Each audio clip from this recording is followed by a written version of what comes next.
I am so sick of seeing middle-aged, washed up divorcees / baby daddies online yammering on about body count. Hey, does anybody want coffee?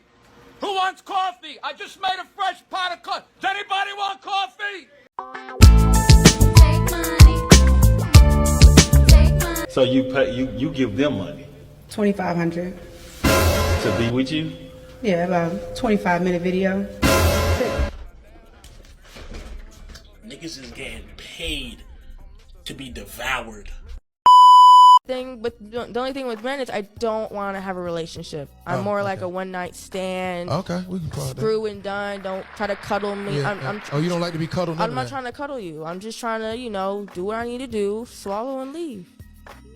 You keep saying swallow. Where?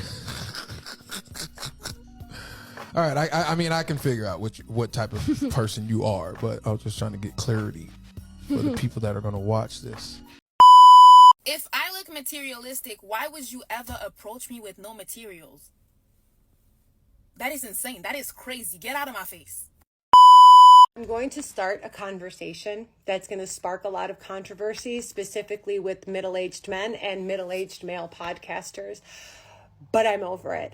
I am so sick of seeing middle-aged, washed up, divorcees / baby daddies online yammering on about body count. The conversation of body count is reserved specifically for young, successful, virtuous, well-intended men seeking a wife who is young and virtuous as well.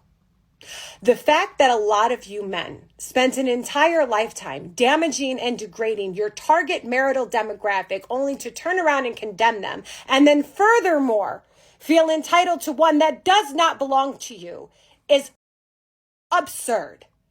And sometimes I actually feel like I'm in the twilight zone because contrary to legalities and way of equality for men and women, we're still very much in a patriarch.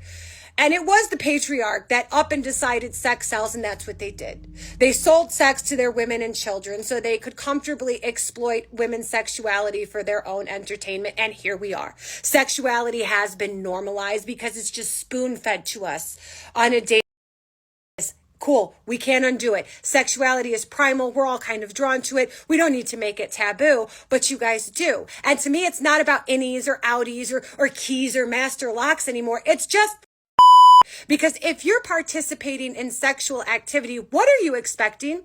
Either you're all going to run through the exact same women or each other. Sexual activity does not exist without women's participation. So how did you normalize it and then condemn them for it? I'm not following. And moreover, how do you question a woman's integrity or morality when she's participating in the same sexual activity you initiated and exploited, but she's doing it responsibly? If she's not contracting STDs or having unwanted pregnancies, she doesn't have to lie or hurt anybody. Why do you feel the number of participants is information you should be privy to, or further, judge her on? Outside of the conundrum, it is the audacity to condemn the demographic you spent an entire lifetime degrading and then furthermore feeling entitled to one that is untainted while there are men who are actually capable of not only loving them but acknowledging them is insane. Like, nobody wants to be your wife. The best shot you have at finding love is finding a middle-aged woman who's desperate and brainwashed enough to believe that you're the best she can find. But you guys coming in middle-aged with multiple kids by multiple different women, some of which you don't even see, no history of ever holding a household together, but a reputation for being an avid cheater, expecting yourself to be considered the prize. Sir, you're not even a participation award. You are a life sentence of drama, stress, and heartbreak. You and all your baby mamas, your child support, your reputation, the revolving door of exes and side pieces sporadically popping up to see if you're ready to be unfaithful again. The women you degraded and disposed of, lurking and constantly gossiping about your decisions. Your own friends and family perplexed as to how you got a decent woman to even give you the time of day. And then you sprinkle on top the habits you've developed from outwardly disrespecting, degrading, and disposing of women for decades while completely being unchecked. And you think you're the prize. You think you're entitled to a high quality, young, virtuous woman? or you getting rejected by men that you've been in the streets, that triggers you. I feel your pain and I get it. The guys that are speaking up out on body count, they are helping the guys that are of like normal intentions or true intentions. They want to settle down. They are helping these guys so that those guys shouldn't settle for somebody that has been in these streets, you know? I'm just saying here.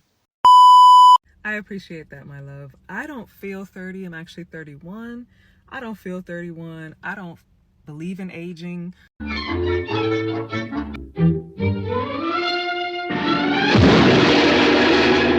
don't think I'm ever gonna age, honestly. I drink my water, I wear my sunscreen, I get my 8 to 10 hours of sleep a night.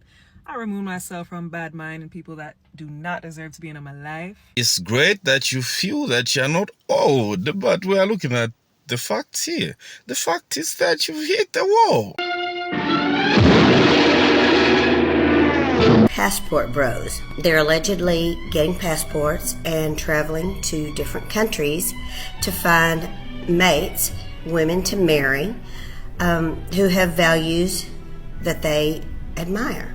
Well, I'm a mother of 4 sons, and one of my sons married a woman from Spain, and I'm here to tell you she is the most precious person in the world. She's very well educated, she's very elegant, she's very feminine.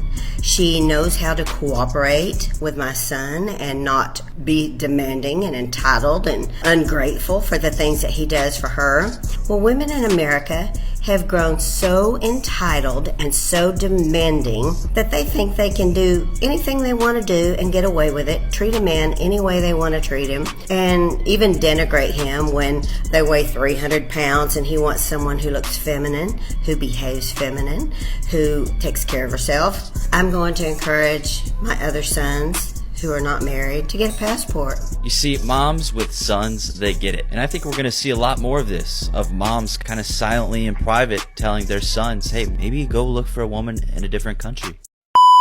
I was with somebody that I did not really like. I think I was in it for the wrong reasons, and he was just a total bodybuilding bro, and I think I already knew deep down that he wasn't good for me. I'm not gonna say his name because I don't even want to give him the time of day, because this guy actually ended up single-handedly ruining and destroying some friendships that I had with some of my closest guy friends. That's fine. Like, I was cheated on by somebody who already gave me so many red flags.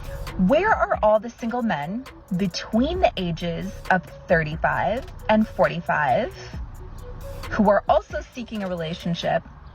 Where are y'all hanging out? Those men are going for younger women, younger than you. Women that have not hit the wall. Women that have lower body counts. I used to have a boyfriend who owned a lot of property across like Surrey, Hampshire and London. Some of them were rented out, some were Airbnbs, and some of them were just empty property. And under the bed, I found some pink blankets and a pink hot water bottle. So I took them to him and I was like, who the frick are these pink things? And why are they in your house? He said, well, I'm actually going to sell this house, and I thought it looked like a bit of a lad's pad, so I just wanted to make it a bit more feminine, so I borrowed some stuff from my mum to put out for viewings. Maybe I'm dumb, but that is the most believable lie anyone has ever told me. Long story short, it actually turned out that they did belong to another woman, and he actually had 2 other girlfriends, 2 other entire lives. I was the 3rd, so they were there first, and those 2 girls both lived in other properties that he owned.